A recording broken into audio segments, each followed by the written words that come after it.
this song played into. You deserve it. This is a 9 days poster. So when I got here earlier for sound check, our sound man Mike in the back. Mike, you can wave. Mike, there's Mike. There's not a lot of appreciation for sound man Mike. I'm sorry. I'm doing, you know, I mean they don't appreciate it. They do. They really do. So Mike was wearing. Oh great, this went out again on me. There we go. Anyway, Mike was wearing a t-shirt from this place in Nashville called the Bluebird. Anybody ever heard of the Bluebird? Famous place, like every up-and-coming artist, you know, or even beyond, they get cut their teeth, they gotta play that venue. I'm not gonna tell you the whole story, but it's good. If I ever write a book, it's a chapter. But Brian and I were gonna perform there with 2 other singers, acoustic. So you sit, anyway. I had this thing in my head of what it was going to be like because I'd never been there. And it wasn't anything like that. I told John it was easy. No. My story. So, you know how it works when you have a vision of something and you walk in and it's nothing like you envisioned. So that's what happened. And then to make matters worse, I'm already all thrown for a loop. We're late.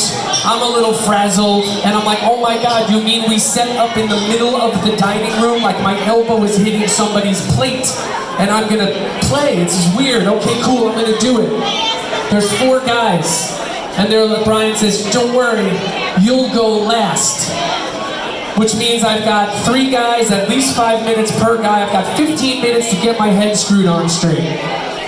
So they start the show, the guy who's running the show starts talking, and then he says to the audience, all right, well, John's the new guy, so he's gonna start. I shit my pants. It's 21 and over, I can say. So I started playing this song, and I proceeded to mess up chords, mess up words, until I finally gave up about 35 seconds in, and the whole place looked at me like, what did you just do?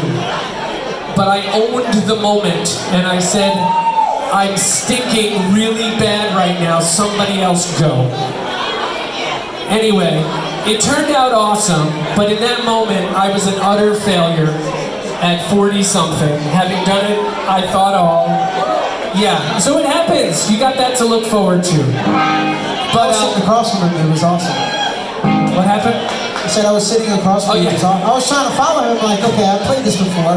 That's not right. The look on Brian's face, the look on his face when I gave up was pretty good. But the real reason why we're going to play this song, and I am going to get all the way through it, is where's Chris and Danelle?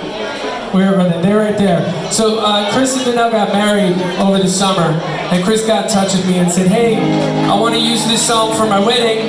Is it okay if I tell him the whole story? I won't tell the whole story. So I was honored and humbled, and I said, of course. And he wanted to know some chords, and I told him the chords, and it was really, really fantastic. And then he texted me and he said, hey, we're coming out to the show. So I secretly said, guys, let's learn this song, and now we're going to try to play it. This is called, appropriately enough, I Do.